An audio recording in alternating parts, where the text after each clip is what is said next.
cette 4e édition des enjeux e-commerce a été un vrai succès, d'abord par l'affluence, puisqu'on a plus de 650 personnes qui sont venues réfléchir, discuter, débattre sur les grands enjeux du e-commerce et notamment cette année sur la transformation digitale qui était le fil conducteur de cette 4e édition des enjeux.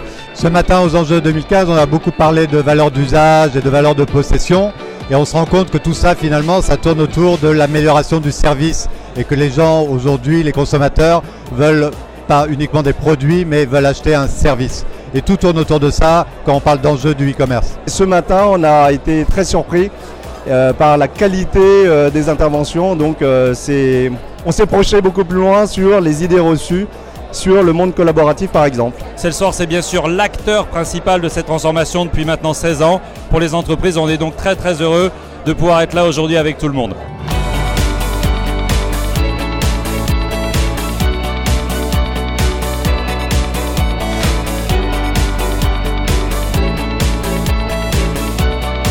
Que nos clients aujourd'hui, quand ils commandent sur Internet, ils veulent une mise à disposition, une promesse client tenue.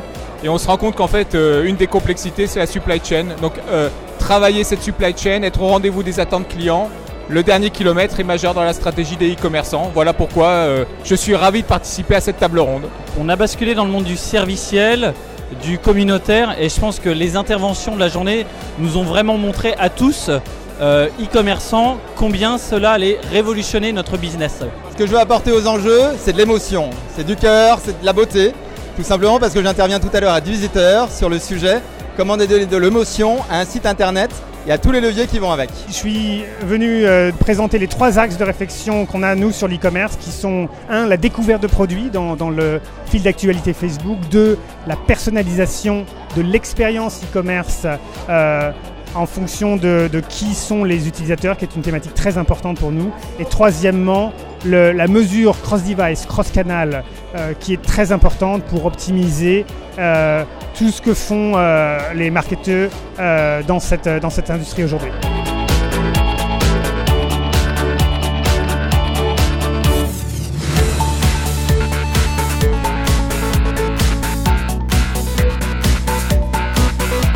En 2015, chez De la Maison, on va avoir beaucoup d'enjeux et notamment notre nouveau site multi-device qui est un enjeu très important parce qu'on sait que le mobile est vraiment en train de remporter la partie.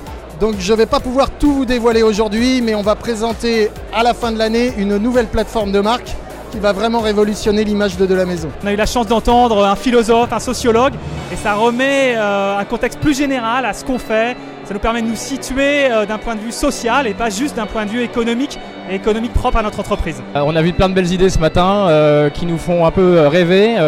Voilà, c'est vraiment un gros enjeu pour nous. Comment Monoprix, qui existe depuis 80 ans, peut se réinventer au quotidien et à travers le digital et l'ensemble de ces enjeux. Des sujets comme l'économie collaborative, la prédominance des usages sur la possession, des sujets passionnants. Et c'est top, je vous invite à rejoindre les enjeux. Et puis ce succès des enjeux, on veut bien sûr le partager avec tous les participants, mais aussi le partager avec nos partenaires qui nous ont aidés, soutenus, qui ont complètement joué le jeu et qui nous ont permis d'accueillir dans les meilleures conditions cette 4e édition des enjeux, évidemment en attendant la prochaine qui, j'en suis sûr, sera encore plus belle.